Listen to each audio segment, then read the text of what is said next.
दिल को छू जाने वाली कहानी। अनपढ़ माँ। एक मध्यम वर्गीय परिवार के एक लड़के ने 10वीं की परीक्षा में 90 अंक प्राप्त किए। पिता ने मार्कशीट देखी, खुशी खुशी अपनी बीवी से कहा कि बना लीजिए मीठा दलिया, स्कूल की परीक्षा में आपके लाडले को 90% अंक मिले हैं। माँ किचन से दौड़ती हुई आई और खुशी खुशी बोली, मुझे भी दिखाइए, मुझे भी मेरे लाल का रिजल्ट देखना है। उसी बीच लड़का फटाक से बोला, बाबा उसे रिजल्ट कहाँ दिखा रहे हैं? क्या वह पढ़ लिख सकती है? वो तो अनपढ़ है। आंसूपूर्ण भरी आंखों को पल्लू से पोंछती हुई माँ दलिया बनाने चली गई।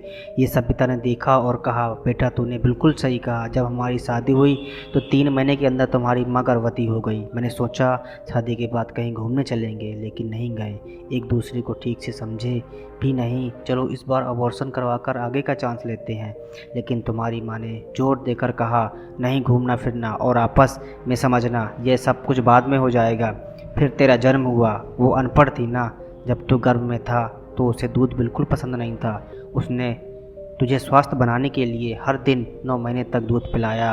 क्योंकि वो अनपढ़ थी ना, तुझे सुबह 7 बजे स्कूल जाना रहता था, इसलिए सुबह 5 बजे से उठकर तेरा मनपसंद नाश्ता और डिब्बा बनाती थी। क्योंकि वो अनपढ़ थी ना, जब तुम रात में पढ़ते पढ़ते सो जाते थे तो वह आकर तुम्हारी कॉपी और किताब बस्ते में भरकर तुम्हें बिस्तर पर सुलाती थी और उसके बाद ही सोती थी। और रात में बार बार जागकर तुम्हें ओढ़नी से ढकती थी। क्योंकि वो अनपढ़ थी ना, बचपन में तुम ज़्यादातर समय बीमार रहते थे, तो वो रात भर जागकर भी सुबह जल्दी उठती थी और काम पर लग जाती थी। क्योंकि बेटा वो अनपढ़ थी ना, तुम्हारे लिए ब्रांडेड कपड़े लाने के लिए मेरे पीछे पड़ती थी और खुद सालों तक एक ही साड़ी पर रहती थी। क्योंकि वो अनपढ़ थी ना। ये सब सुनकर लड़का रोते रोते अपनी माँ से लिपटकर बोलता है, माँ मुझे तो कागज़ पर 90% अंक मिले हैं, लेकिन आप मेरे जीवन को 100% बनाने वाली पहली शिक्षक हो।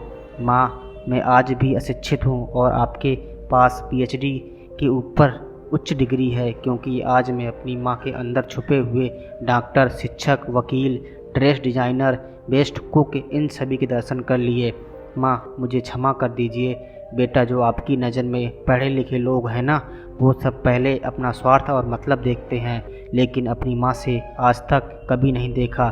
क्योंकि अनपढ़ ना वो खाना बनाकर और हमें परोसकर कभी खुद खाना ही भूल जाती है। इसलिए मैं गर्व से कहता हूँ तुम्हारी माँ अनपढ़ है।